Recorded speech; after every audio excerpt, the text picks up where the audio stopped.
inggih ampura puniki terputus, tiang juga kurang tahu apa penyebabnya puniki.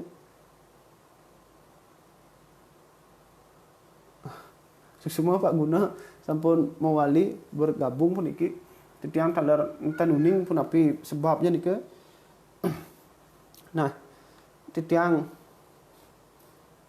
lanjutkan malih kide. Nah, saya beranjak ke cerpen kedua, itu cerpen sirah, cerpen yang masih bertema tentang kepala.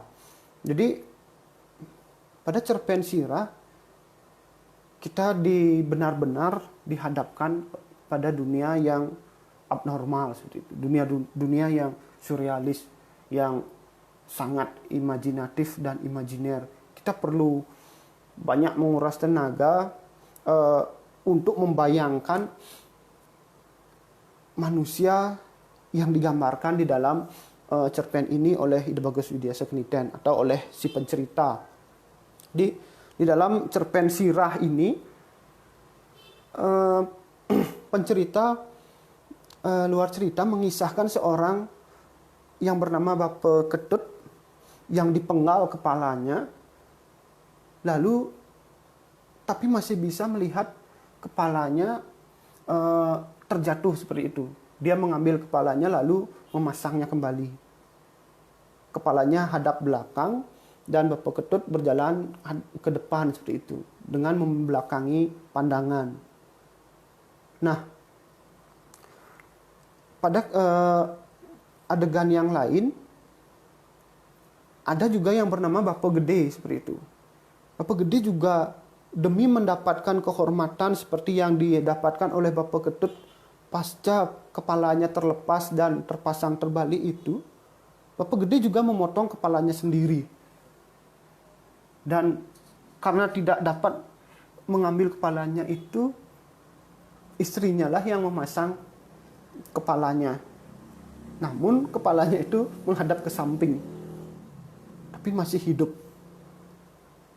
Bagaimana mungkin di dalam dunia yang normal atau dunia yang nyata, seorang yang telah lepas ke bagian kepala dari tubuhnya dapat hidup.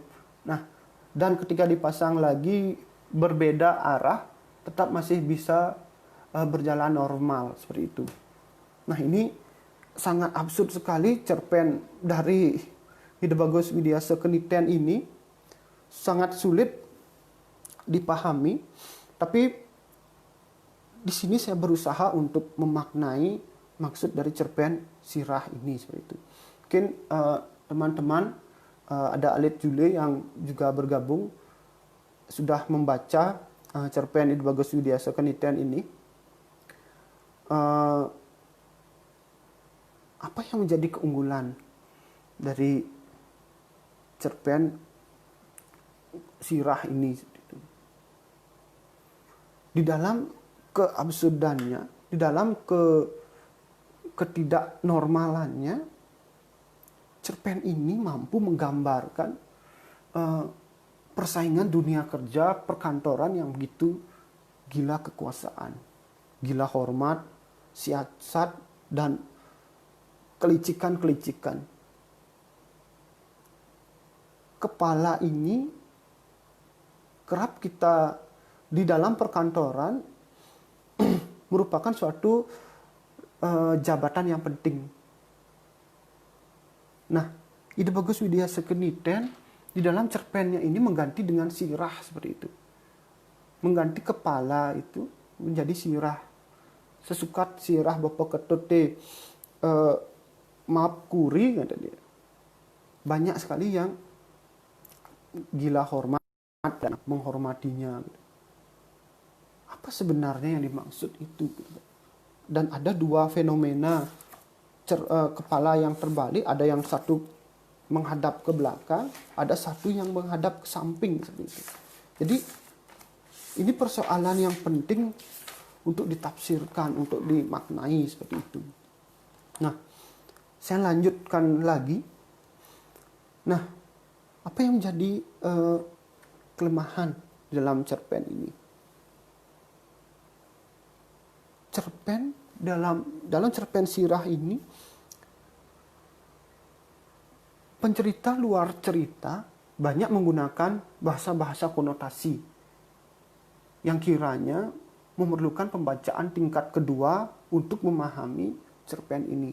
Tidak hanya pada tataran bahasa, tapi juga pada tataran sastra, seperti itu.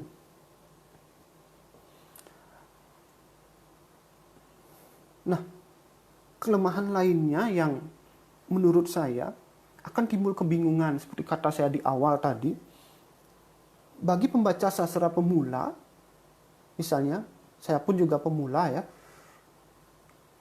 akan menjadi bingung karena banyak fragmen yang ditampilkan tidak masuk akal.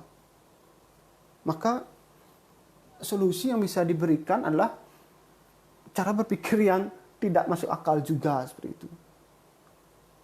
Nah, kembali ke sirah tadi, kepala yang menghadap ke belakang, menghadap ke samping. Bapak Ketut yang kepalanya menghadap ke belakang banyak mengajarkan Bapak Made,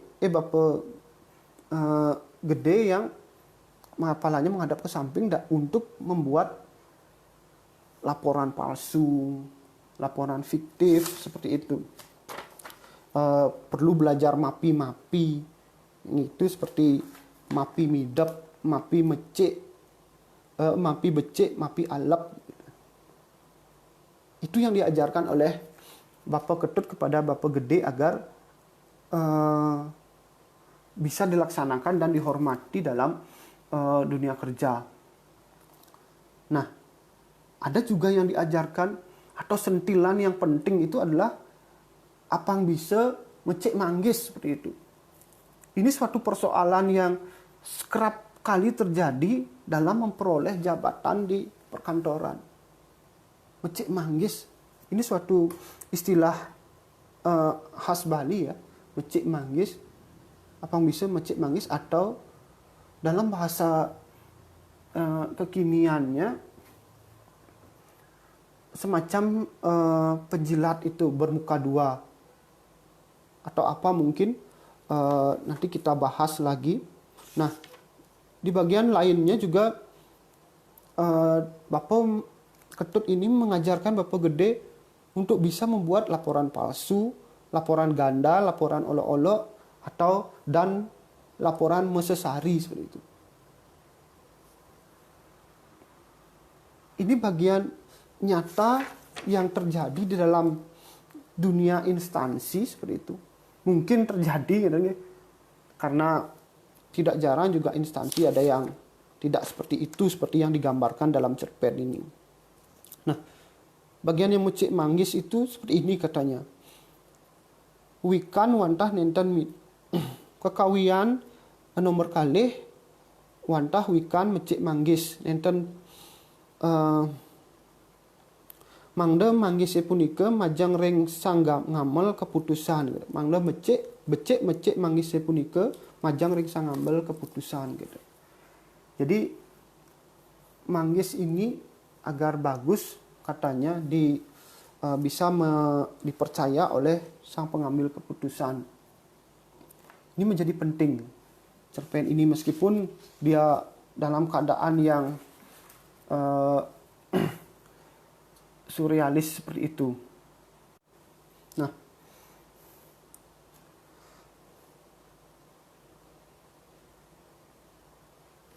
apa sesungguhnya refleksi dari cerpen tersebut? Menurut saya, sesungguhnya yang dari ide cerpen ini adalah permainan dan kecurangan dalam pengelolaan sebuah instansi. Atasan di sebuah instansi tersebut disebut sebagai kepala, dan inilah yang dibahasa balikan oleh si pengarang atau Ide Bagus Widiasa Kaniten menjadi cerpen yang berjudul Sirah, seperti itu. Nah, saya lanjutkan ke cerpen berikutnya. Ada cerpen dengan tema sosio-religius, yaitu ada cerpen yang berjudul Tukang Igel dan Ngelawang, seperti itu. Nah, ini sama-sama tukang igel berarti juru tari gitu. Dan ngelawang berarti juga menarik dari pintu ke pintu seperti itu. Mengapa saya mengklasifikasikan tukang igel dan ngelawang ke dalam tema sosio-religius? Karena di sepanjang cerita pengisahan kepada kedua cerpen ini memang benar-benar didominasi oleh situasi masyarakat atau situasi sosial masyarakat yang penuh keakraban, solidaritas, dan karakteristik berketuhanan manusia Bali sangat kental di dalam kedua cerpen ini. Saya mulai dari tukang igel misalnya. Tukang igel ini merupakan cerpen yang terpanjang dalam kumpulan cerpen ini, dalam cerpen Budong Lawang, yang mengisahkan bagaimana perempuan Bali yang akan diajak bekerja ke Jepang untuk menari seperti itu melalui sebuah agen atau agen pekerjaan. Namun sesampainya di Jepang, perempuan ini justru dipekerjakan di diskotik. Berbeda dengan apa yang dikatakan di Bali bahwa perempuan ini akan diajak dipekerjakan sebagai penari Bali yang pentas di Jepang seperti itu. Nah, apa yang jadi keunggulan dalam cerpen Tukang Igel ini? Pengarang atau Ide Bagus Widya Sekeniken melalui pencerita dalam dan luar cerita mampu membuat kita masuk ke dalam suasana kehidupan desa seperti itu. Kehidupan desa yang lugu, yang saling peduli terhadap sesama dan kental akan sifat religius. Tidak lupa juga pengarang melalui penceritanya menggambarkan sifat rendah hati manusia Bali. Banyak sekali tampak dalam cerpen Tukang Igel ini sikap-sikap untuk tidak jemawa, tidak sombong atau merendahkan diri seperti itu. Nah, proporsi dalam tokoh cerpen ini juga mendapatkan peran yang tepat atau pas, tidak berlebihan dalam membangun wacana pedesaan yang murni. Sehingga citra Bali dalam cerpen Tukang Igel ini tampak jelas sekali.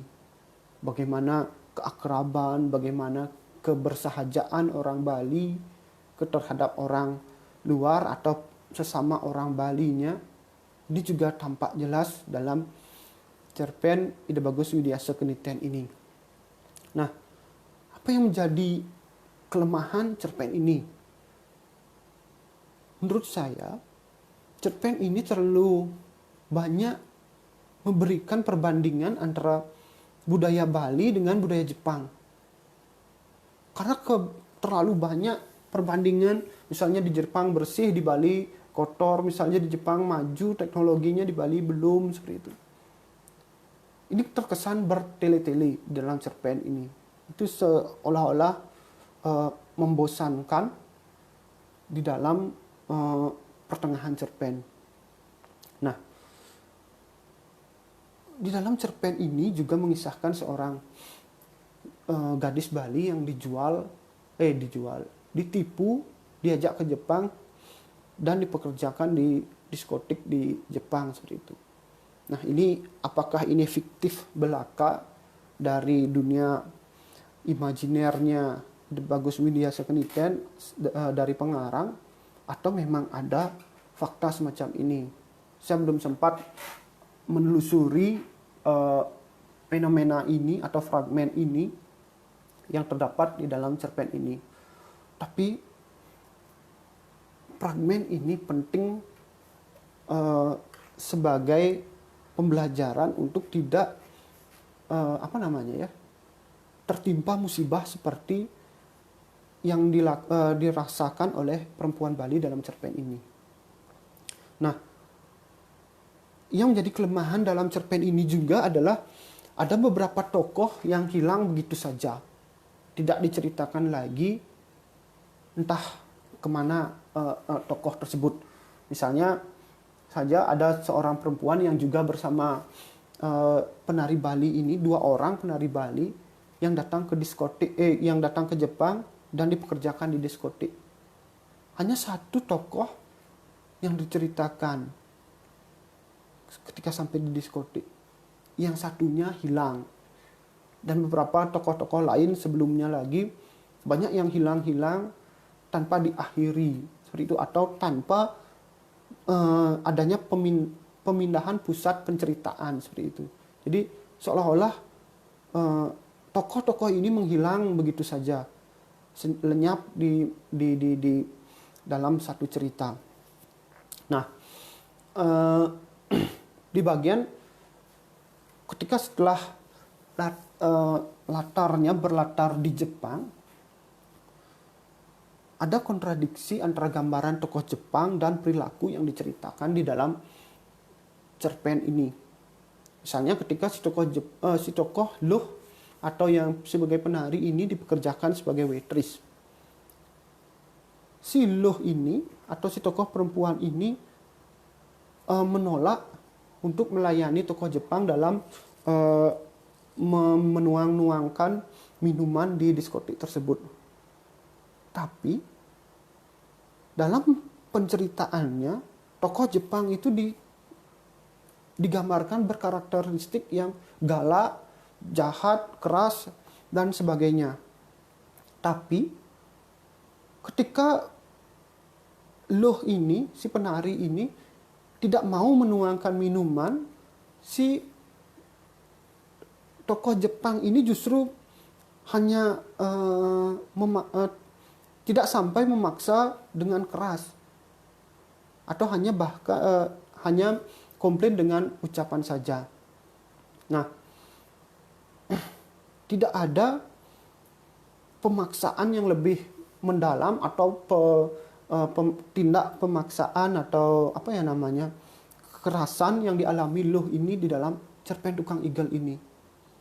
Seolah-olah si pencerita yang mewakili pencerita yang mewakili pengarang ingin menyelamatkan atau menjaga martabat tokoh si perempuan ini, tokoh penari Bali ini, sehingga tidak sampai si tokoh penari ini dipaksa atau sampai mengalami kekerasan di dalam cerpen ini. Nah, berbeda misalnya dengan novel Tresnane Lebur Rajur Setondan Kembang misalnya. Fragmen kekerasan terhadap perempuan Bali ini digambarkan ketika Made Arini misalnya, ketika diculik dari sekolahnya yang ada di Kelungkung di SGB oleh Gusti Halid Sudendi seperti itu. Di dalam mobil perjalanan dari Kelungkung ke Bangli, beberapa kali Made Arini ini hendak diperkosa di dalam mobil. Dan adegannya sangat keras sekali. Tapi di dalam cerpen Ide Bagus Widya Sekenitian ini yang berjudul Tukang Igel ini, itu tidak terjadi, sama sekali tidak terjadi. Karena si Luh ini justru malah pergi dikisahkan lari ke kamar mandi dan untuk mengunci pintu. Itu yang dilakukan, penyelamatan itu yang dilakukan oleh si pencerita. Nah, berbeda misalnya juga dengan novel prosa lirisnya Linus Suryadi yang berjudul Pengakuan Pariem seperti itu. Dalam novel itu juga Pariem ini, si Pariem Magdalena ini melayani sedemikian rupa keinginan dari pangeran-pangeran atau raden-raden yang ada di kerajaan atau di keraton itu. Nah, ini yang tidak sampai pada cerpen Tukang Igel ini. ada penyelamatan atau penjagaan martabat si tokoh Iluh ini di dalam cerpen Tukang Igel. Adegan-adegan semacam ini jarang kita temukan dalam sastra Bali modern, atau adegan-adegan erotis ini belum sampai dikerjakan di dalam sastra Bali modern hari ini berdasarkan hasil pembacaan saya. Jadi jika kita berkaca dari sastra Indonesia, misalnya karya Linus Suryadi, misalnya itu yang Pengakuan Pariem, Linus Suryadi menggambarkan sedemikian rupa bagaimana tubuh perempuan itu, bagaimana kemolekan payudaranya, bagaimana kemaluannya atau yang lainnya ketika melayani birahi dari tuan-tuannya yang ada di keraton. Di dalam novel karya sastra Bali itu belum terjadi. Ada beberapa novel, kumpulan cerpennya sebelumnya ada Pak Suharso dengan cerita-cerita calon narangnya di Bali Pos, calon narang 1 sampai sekian. Itu hanya menggambarkan secara konotatif saja atau dengan bahasa kias saja, tidak dengan secara gamblang seperti itu. Tentang gambaran bagaimana seorang perempuan, misalnya seperti perempuan yang diperkosa atau perempuan yang seperti apalah, seperti yang erotis itu belum sampai. Berbeda dengan karya sastra Bali tradisional yang lebih banyak kita melihat erotismenya tersebut. Ini yang belum terjadi di dalam sastra Bali modern. Nah, di bagian akhirnya juga Tukang Igel ini kita tidak menemukan cara mengakhiri yang cara berpikir yang rasional seperti itu. Luh, si penari ini ditemui oleh roh ayahnya yang telah mati beberapa tahun sebelumnya, dan diajak masuk ikut ke dalam sebuah pintu yang cemerlang, pintu besar cemerlang. Setelah itu cerita selesai seperti itu. Nah, apa yang bisa direfleksi dari cerita ini seperti itu? Jadi pengarang menggambarkan orang Bali yang mudah percaya dan masih tetap mengandalkan budaya dengar. Budaya dengar yang maksudnya kita hanya mengandalkan pendengaran tanpa melihat pembuktian seperti itu. Nak yo kone kene, nak yo kone keto, gitu. Misalnya seperti itu. Jadi kita mempercayai pendengaran itu, atau kita masih berpegang pada budaya dengar tersebut.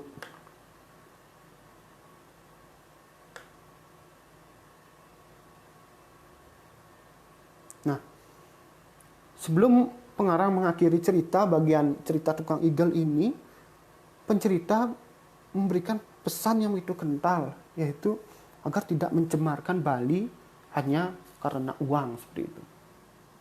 Saya lanjut ke cerpen Ngelawang. Dalam cerpen Ngelawang ini juga mengisahkan seorang perempuan yang gemar menari, karena kegemarannya menari setiap purnama ini dari pintu ke pintu,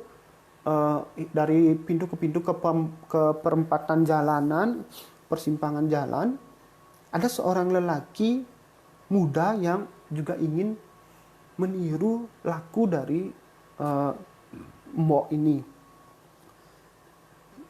Jadi penari perempuan ini. Sebelum akhirnya mereka mati berdua seperti itu. Jadi apa yang menjadi keunggulan dalam cerpen ini adalah pengarang menggambarkan seorang penari dengan idealismenya sebagai penari Bali. Demi mengajarkan tari Bali yang mataksu dengan pesan menarilah dengan hati, bukan karena tujuan lain seperti itu. Nah, yang menjadi kelemahan dari cerpen ini juga yaitu cerpen dengan tema menari atau tema penari Bali banyak dimunculkan oleh sastrawan sebagai ide pokok dalam menyusun cerita. Misalnya misalnya cerpen Bali, sastra Bali modern banyak, dan yang terkenal itu adalah novel Tarian Buminya Mooko Rusmini, juga mengangkat tema tentang seorang penari Oleg seperti itu. Jadi yang belum baca silahkan baca dulu Tarian Bumi tersebut. Jadi tema-tema penari ini banyak juga digunakan oleh pengarang sastra Bali atau sastra Indonesia yang berasal dari Bali dengan menggunakan latar cerpen budaya Bali. Selain magis tadi, penari juga mendapatkan proporsi yang banyak seperti itu, persentase yang cukup banyak dalam sebagai tema-tema dalam karya sastra Bali tradisional dan karya sastra Indonesia. Seperti itu. Cerpen ini juga tidak diakhiri dengan baik seperti itu. Si Made Tegal, si anak lelaki ini, dan Mbok Nyoman Latri ketika menari pada saat bulan purnama Kase, dalam keadaan menari dia terbang ke satu pintu yang berukir dan berwarna silau keemasan, berwarna keemasan seperti itu. Jadi akhir ceritanya hampir mirip dengan tukang igel, yaitu masuk ke dalam suatu pintu besar yang bercahaya seperti itu. Dan keesokan harinya Made Tegal dan Nyoman Latri ditemukan meninggal oleh warga Banjarnya atau warga kampungnya. Nah, yang bisa refleksi dari cerpen ini adalah seorang penari Bali itu seperti yang disampaikan dalam cerpen ini hendaknya memiliki idealisme dalam mempersembahkan tari. Dalam bahasa kekiniannya sing main-main seperti itu dalam proses menari ini. Karena kita ketahui bersama, saya meminjam istilahnya Pak Granoke, bahwa menari itu adalah nyolahang sastra. Seperti yang sering dibilang oleh teman saya Gunayasa juga. Menari adalah nyolahang sastra seperti itu. Jadi sing tadi main-main dalam proses menari ini seperti itu. Ada sesuatu yang ditarikan, tidak hanya kena, tapi ada sastra, Sanghyang Sastra yang diajak menari. Atau nak Bali, atau orang Bali itu kerap mengatakannya sebagai Sanghyang Taksu seperti itu. Nah, saya lanjut ke cerpen yang bertema magis seperti itu. Ada dua, ada Idewi dan cerpen yang berjudul Gerubug. Nah, cerpen Idewi ini mirip dengan cerpen Kucet karya Pak Sangre, yang mana cerpen Kucet ini merupakan terjemahan atau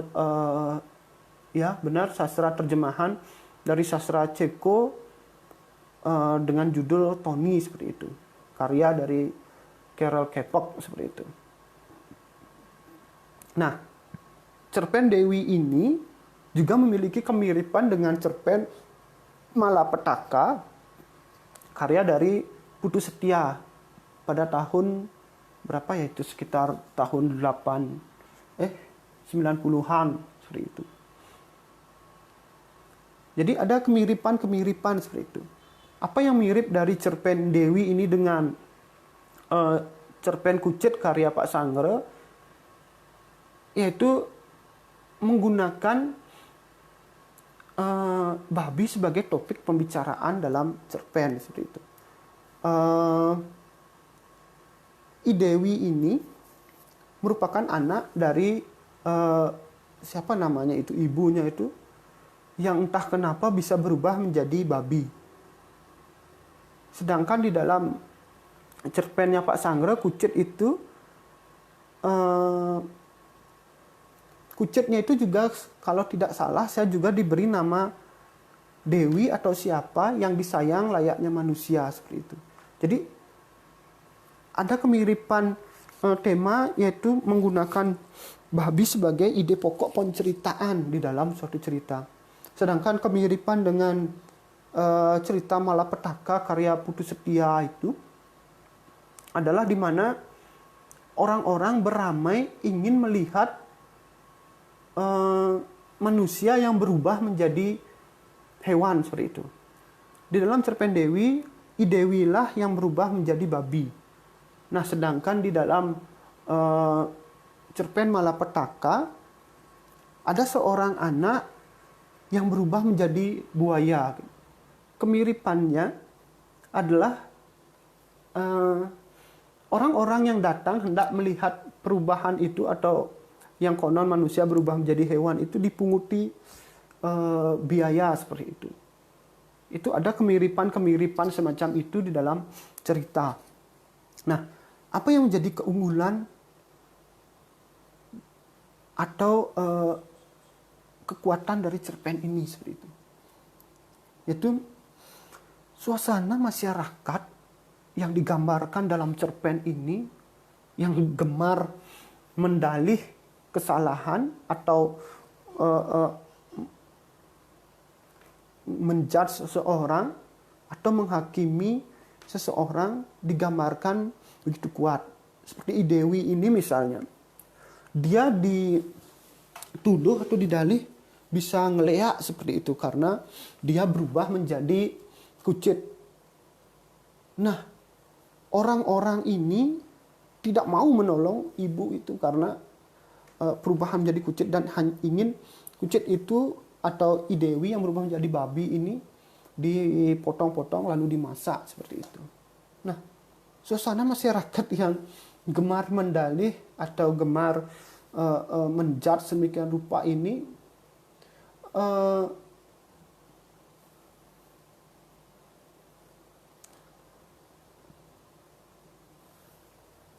sering terjadi di dalam masyarakat kita, bahwa jika ada orang sakit, orang tersebut didalih bisa ngeliat atau bisa karena dialah penyebab saya sakit. Suasana-suasana semacam inilah yang tergambar dengan baik di dalam cerpen ini. Gitu. Nah, kelemahannya karena ini cerpen yang absurd seperti itu, cerpen yang surrealis seperti itu. Jadi setelah Dewi ini, karena orang-orang ini awalnya karena orang-orang iri terhadap ibu ini yang punya anak berubah menjadi babi, karena banyak orang yang datang ke sana untuk melihatnya dan membayar karcis seperti itu, maka ibu ini banyak mempunyai uang dan tetangganya pun menjadi iri. Karena keiriannya inilah si Dewi ini disakiti dengan cara liaine seperti itu. Nah, setelah Dewi ini mati, setelah Dewi ini sakit, Dewi yang berupa babi ya, masih tetap berupa babi, sakit, lalu mati, dan orang-orang bukan mengubur mayat si Dewi ini, tapi justru mematung atau apa namanya ya, membagi-bagi, memotong-motong tubuh si Dewi ini, dimakanlah, disantap, dijadikan lawar, tum, dan sebagainya untuk minuman keras. Gitu. Nah, pasca itu orang-orang yang menyantap daging babi Dewi ini semuanya berubah kelakuan atau karakternya menjadi seperti babi. Ada yang melumbeh, ada daus-daus gitu misalnya, wiwasan etiosan, dan yang lainnya. Nah, ketika masyarakat sudah dalam keadaan semua yang menyantap daging Dewi ini seperti babi, mereka orang-orang itu lagi ingin menyakiti memen Dewi ini, ibu si Dewi. Nah, saat itulah Dewi ini muncul. Entah dari mana dewi yang berupa manusia muncul lagi dan tidak dalam wujud babi.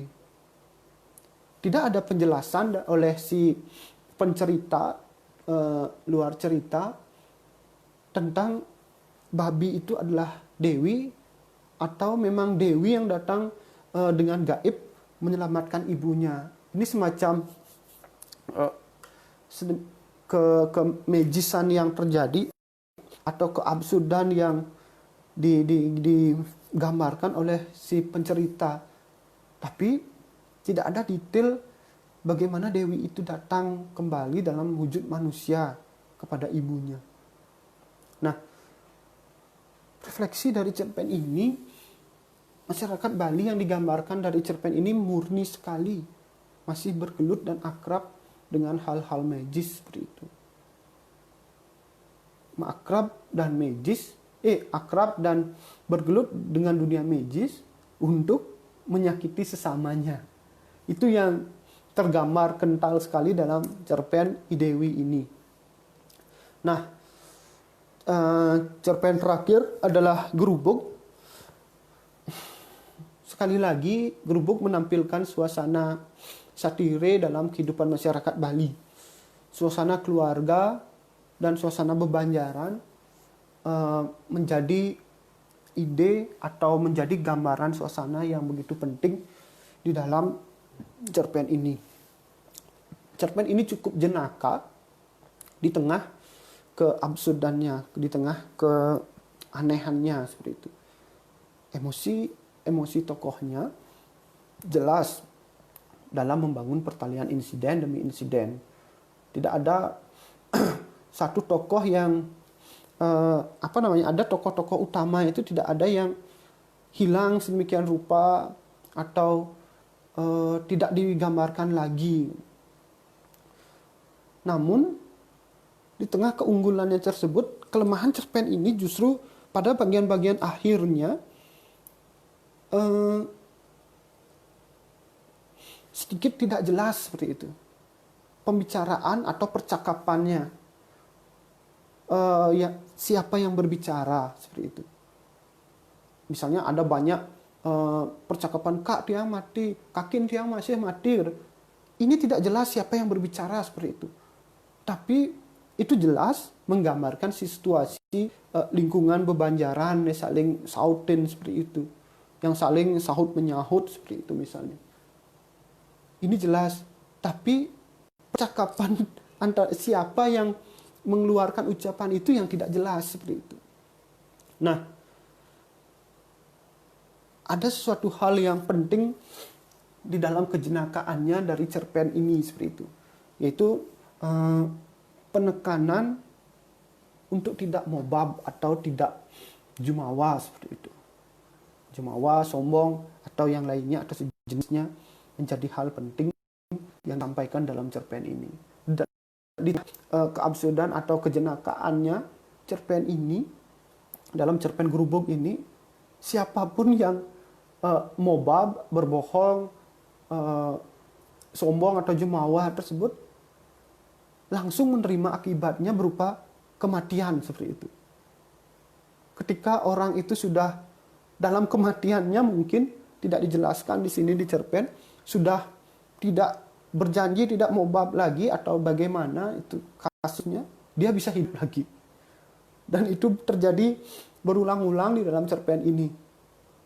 Sehingga di dalam cerpen ini juga ada satu kata kunci dari jero dasaran, jero konteng, atau juru meluasang, mereka jero konteng ditulis namanya. Kuncinya jangan mobab seperti itu. Itu yang dia katakan. Jadi ketika ingin selamat, jangan mobab seperti itu. Jangan sombong, jemawa atau yang sejenisnya seperti itu. Nah, demikian dari 6 cerpen ini yang bisa saya sampaikan tentang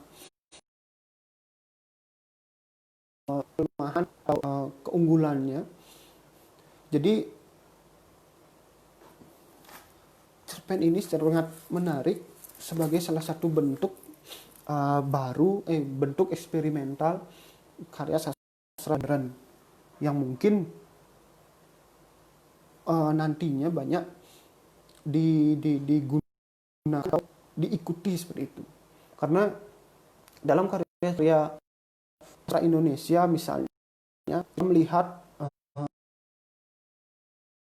misalnya dalam novel Cantik Itu Luka misalnya, dia juga menampilkan suatu fenomena surrealis mana seorang tokoh yang berlayu bangkit dari kuburnya.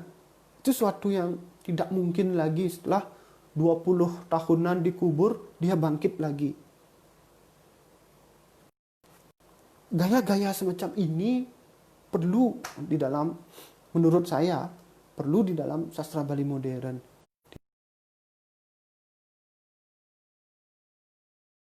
Tentang realisme,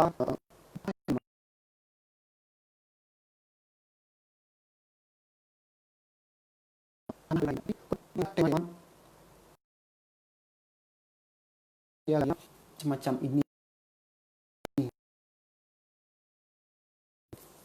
Sekali lagi saya ucapkan terima kasih kepada Suara Saking Bali telah memberikan saya izin untuk menyampaikan bedah buku Bung Lawan Widya Sekeniten.